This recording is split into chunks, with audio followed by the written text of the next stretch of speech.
जैसे जैसे हमारी उम्र बढ़ती जाती है, हमारे चेहरे पर और हमारे बालों में कुछ चेंजेस दिखाई देने लगते हैं। बाल तो सफ़ेद होने लग जाते हैं और चेहरे पर उम्र-दराज़ होते हुए कुछ चेंजेस आने लगते हैं। तो आज हम देखेंगे वन बाय वन ये कैसे शुरू हो जाता है और हमें क्या केयर करनी चाहिए। तो जैसे अभी 20 साल या फिर 10 से 20 साल के बीच में बच्चों को पिंपल ब्रेकआउट हो सकता है, ऑयली स्किन हो सकती है या ड्राई स्किन हो सकती है। ऑयली स्किन जो होती है वो पिंपल्स के लिए प्रोन होती है, तो उस वक्त बेसिक स्किन केयर किया अगर, जैसे कि फेस वॉश करना दिन में 2-3 बार और मॉइस्चराइज़र लगाना, तो भी 30 साल तक ये काफ़ी हो जाता है। आफ्टर 25 इयर्स फाइन लाइंस शुरू हो जाते हैं, तो हमें कुछ एक्स्ट्रा केयर लेनी पड़ती है। तो अगर उम्र कोई भी हो 20, 30, 40, 50, लेकिन आपका सबसे इम्पोर्टेंट है आपका डाइट। आपने हेल्दी फूड खाना, सेहतमंद रहना, एक्सरसाइज करना, चाहे वो स्कूल गोइंग बच्चे हो, कॉलेज गोइंग हो या फिर मिडिल एजेड हो, सभी ने एक्सरसाइज करना चाहिए। आफ्टर 40s तो हार्मोनल चेंजेस होते हैं, उसके लिए भी एक्सरसाइज ज़रूरी होती है। आजकल ओबेसिटी का बहुत प्रॉब्लम बढ़ गया है, डायबिटीज़ का इंसिडेंस बढ़ते जा रहा है हर रोज़। तो ये सारे चीज़ें हेल्थ के लिए बहुत ज़्यादा ख़तरनाक है और इसका परिणाम हमारे चेहरे पर, स्किन पर, हमारे बालों पर नुकसान हो रहा है इन सब का। तो हमने हमारा एक शेड्यूल डे का मेंटेन करना है, जिसमें हम कुछ टाइम खुद के लिए दे सके और उसमें हमने आधा घंटा 1 घंटा एक्सरसाइज करनी है, स्ट्रेस फ्री रहना है, मेडिटेशन करना है और इसके साथ में फूड पर ध्यान देना है। जंक फूड बहुत कम, कभी 15 दिन में या महीने में 1 आध बार ही जंक खाना है। बाकी एवरीडे हमें फ्रूट्स, वेजिटेबल्स और अंकुरित धान लेना है। उसके बाद जैसे 20 साल की उम्र है, 20 से 30 साल के बीच में फाइन रिंकल शुरू हो सकते हैं, इसलिए हमें एक नाइट क्रीम और सनस्क्रीन, ये दोनों चीज़ें इस्तेमाल करनी पड़ेगी धूप में बाहर जाने से पहले। वैसे तो हमें 12 से 4 की स्ट्रॉन्ग धूप अवॉइड ही करना चाहिए, लेकिन हमारे काम इसी टाइम पे होते हैं, तो इस वक्त हमें बाहर निकलने के 15-20 मिनट पहले सनस्क्रीन लगा लेना है, मॉइस्चराइज़र भी लगा लेना है और हर 3 घंटे में ये रिपीट करना है। और समझो स्विमिंग कर लिए या बहुत पसीना आ गया तो फिर से ये रिपीट सनस्क्रीन लगाना पड़ता है।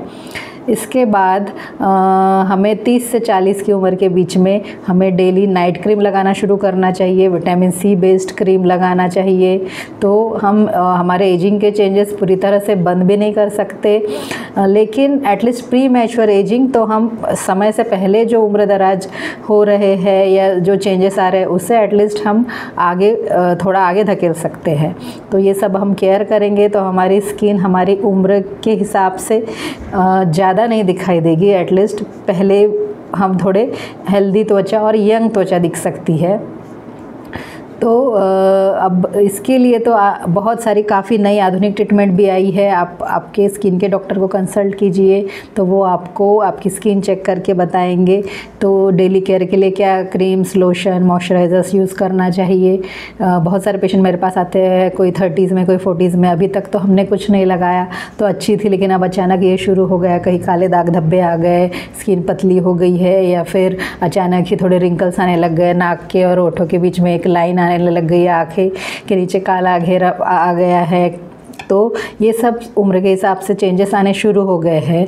तो इसके लिए आपको आपकी ज़्यादा देखभाल लगेगी। अभी तक आपने कुछ नहीं किया है तो आप शुरू कर सकते हैं। वैसे तो 20-30 से ही शुरू करना सबसे बेहतर होगा। तो आप किसी भी टाइम पे जब आपको पता चला आप ये स्किन केयर की शुरुआत कर सकते हैं और आपको जैसा है वो चेक करके आपको डॉक्टर कुछ प्रोसीजर्स बताएंगे, कुछ टैबलेट्स, क्रीम्स देंगे। तो टैबलेट्स, एंटीऑक्सीडेंट, विटामिन सी, आपने फ्रूट्स भी लेने हैं विटामिन सी के लिए जितने भी है। फिर उसके बाद में कुछ प्रोसीजर्स होते हैं जैसे कि पीलिंग मतलब ऊपर की डेड स्किन निकाल लेना, तो अंदर से न्यू स्किन आती है। तो वो केमिकल पीलिंग भी होती है, लेज़र पीलिंग भी होती है। तो पीलिंग की वजह से न्यू स्किन बनते रहती है। तो ये पीरियडिकली करते रहेंगे अगर हम, तो हमारे स्किन पे दाग धब्बे भी कम हो जाएंगे, फाइन लाइंस भी चले जाएंगे।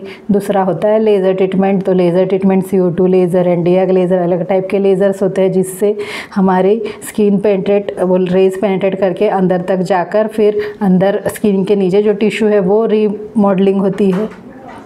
तो इस तरह से वो स्किन जब बन जाती है तो न्यू स्किन फॉर्म होती है और हमारी स्किन मतलब स्मूथ होने में मदद होती है। तीसरा जो होता है जो इससे भी एडवांस्ड है, आफ्टर 30s में हम कर सकते हैं रिंकल्स के लिए, फोरहेड रिंकल्स यहाँ पे जो होते हैं आँखों के कॉर्नर पे क्रोज फिट होते हैं, तो उसके लिए जो करते हैं उसको हम बोटॉक्स ट्रीटमेंट कहते हैं, जिसमें कुछ इंजेक्शंस दिए जाते हैं और उससे आपके रिंकल्स, जैसे अभी हंसने पे या ऐसे करने पे जो रिंकल्स आ रहे हैं, जैसे इधर रिंकल्स आ रहे हैं, ये रिंकल्स गायब हो जाते हैं। तो ये इसे बोटॉक्स ट्रीटमेंट कहते हैं। कभी कभी चेहरा ऐसा नीचे आ जाता है क्योंकि इसमें कि इलास्टिक टिश्यूज कम हो गया है तो एज ओल्ड दिखाई देने लगते हैं, तो ये अप लिफ्ट करते हैं ऐसा, तो उसे फेस लिफ्ट ट्रीटमेंट कहते हैं या थ्रेड लिफ्ट ट्रीटमेंट कहते हैं। तो ये सभी ट्रीटमेंट की मदद से हम खुद को कुछ सुंदर दिखने में हेल्प होती है सारे ट्रीटमेंट से।